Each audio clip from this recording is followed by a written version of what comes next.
Okay, so in this one we're thinking about a cylinder, which looks like this. Maybe a little better than that, but the diameter is 14, which is all the way across of the center of the circle, which makes the radius half of that, because the radius is halfway across the center of a circle, which is 7. And then we need the formula for the volume of a cylinder. And when we look for the formula for the volume of a cylinder, we get volume equals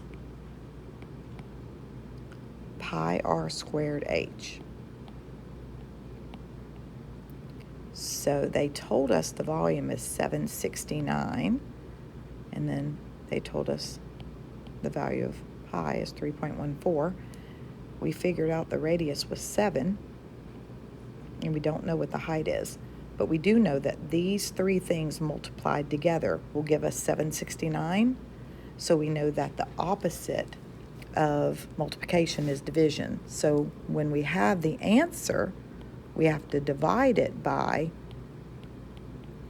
3.14 times 7 squared. And that answer will give us the height.